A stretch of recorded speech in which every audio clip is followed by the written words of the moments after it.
नमस्कार स्वामी भक्तांनो, माझ्या स्वामीला अर्पण या चॅनलवर तुम्हा सर्वांचं खूप खूप स्वागत आहे.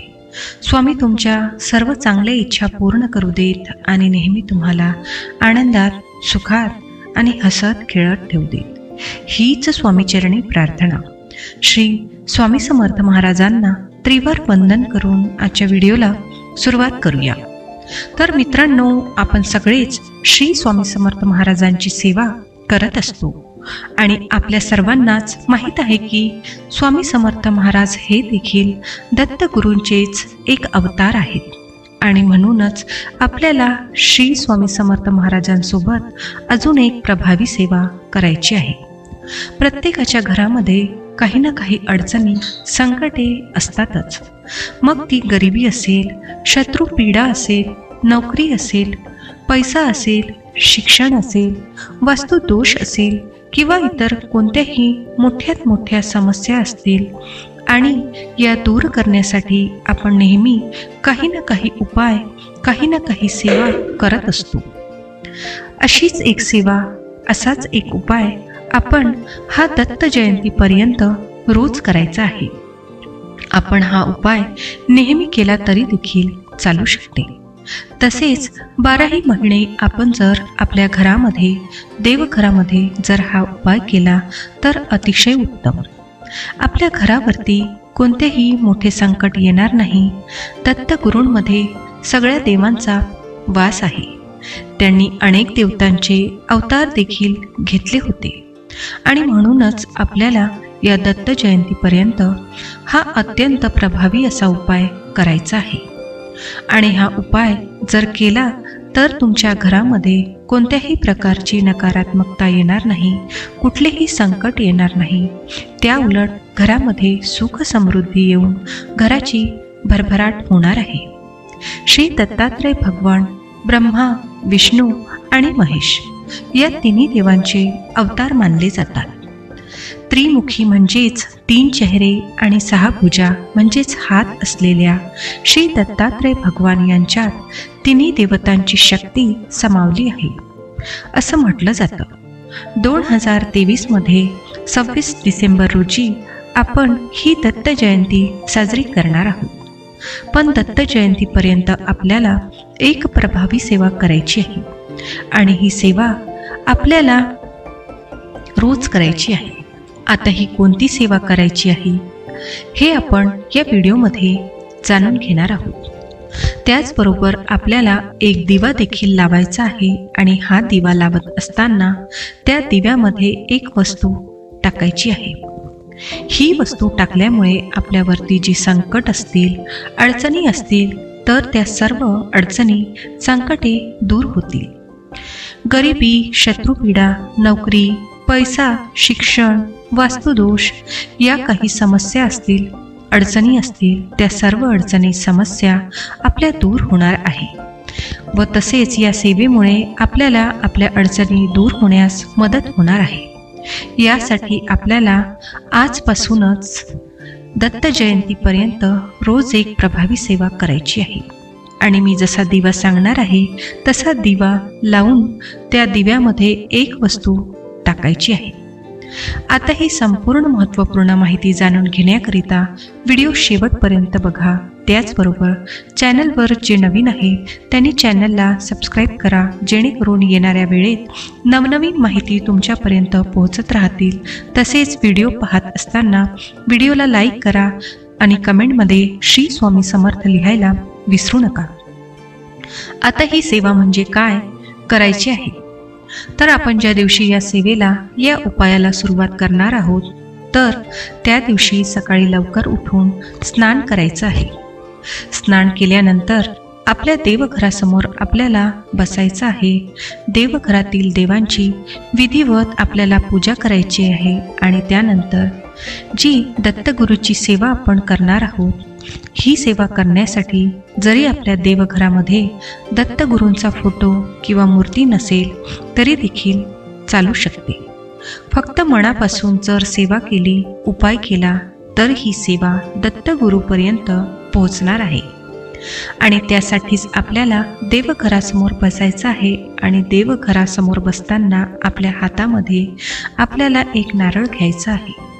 आणि आपल्याला हा नारळ दत्तगुरू समजून आपल्याला याची पूजा करायची आहे. तर हा नारळ घ्यायचा आहे आणि याला आपली जी इच्छा असेल, मनोकामना असेल, ती सर्व बोलून आपण हा नारळ आपल्या देवघरामध्ये स्थापन करायचा आहे. त्यावरती हळदी कुंकू, अक्षदा, फुलं वाहायची आहे. आणि जी सेवा आज आपण पाहणार आहोत, तर ही सेवा जर तुम्ही दत्त जयंतीपर्यंत फक्त करणार असाल, तर दत्त जयंती झाल्यानंतर तुम्ही हा नारळ वाहत्या पाण्यामध्ये विसर्जित करायचा आहे. आणि जर तुम्ही कायमस्वरूपी जर ही सेवा करणार असाल, तर हा नारळ आपल्या देवघरामध्येच ठेवायचा आहे. काही कारणास्तव जर तुम्हाला हा नारळ बदलायची गरज पडली, तर तुम्ही हा नारळ वाहत्या पाण्यामध्ये सोडायचा आहे.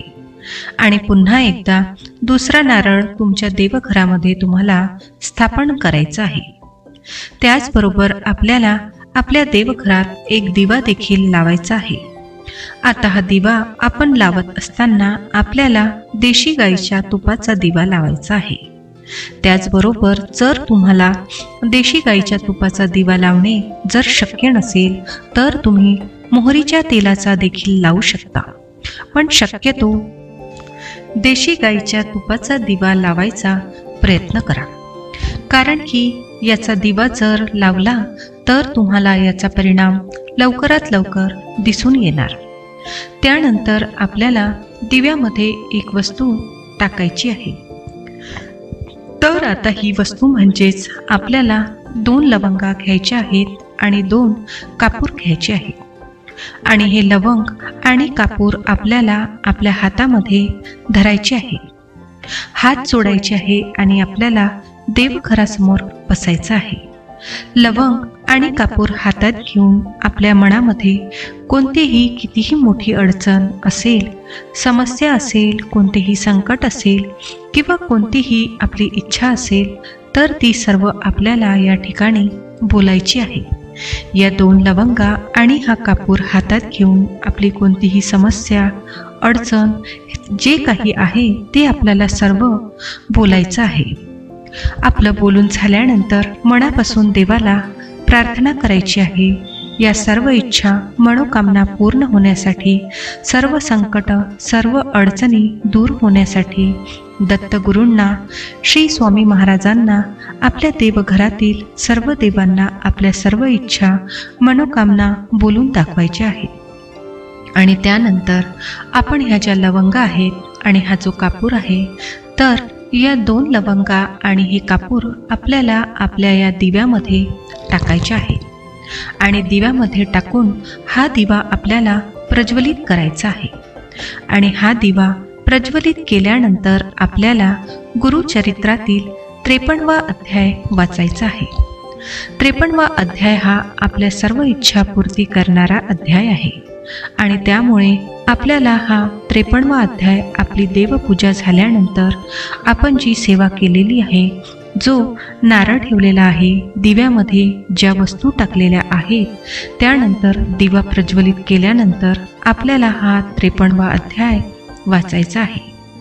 तसेच ही सेवा करत असताना जर काही अडचण आली किंवा महिला जर हा उपाय करत असतील, ही सेवा करत असतील आणि त्यांना अडचण आली किंवा जर सूतक आले किंवा कोणतीही इतर अडचण जर आली, या सेवेमध्ये खंड पडला, तर तुम्ही अडचण संपल्यानंतर त्याच्या दुसऱ्या दिवशी पुन्हा एकदा आपल्या घरामध्ये गोमित्र शिंपडून, गंगाजल शिंपडून पुन्हा एकदा आपल्याला या सेवेचा प्रारंभ करायचा आहे. आणि अशा प्रकारे आपण ही जर कायमस्वरूपी सेवा करत राहिलो, तर तुम्हाला याचे नक्कीच परिणाम दिसून येणार. आणि तुम्ही सेवा सुरू केल्यानंतर एका आठवड्यातच तुम्हाला याचे परिणाम दिसून येणार आहेत. त्याचबरोबर ही सेवा करत असताना गुरुवार आला, तर गुरुवाराच्या दिवशी आपल्याला आपल्या जवळपास असणाऱ्या दत्त मंदिरामध्ये जायचं आहे. आणि जात असताना आपल्याला प्रसाद म्हणून केळी आणि खडीसाखर घेऊन जायची आहे. तसेच दत्त मंदिरात जाऊन आपल्याला दत्त मंदिराला 3 प्रदक्षिणा मारायच्या आहेत. त्यानंतर केळी व खडीसाखर दत्तगुरूंना अर्पण करायची आहे.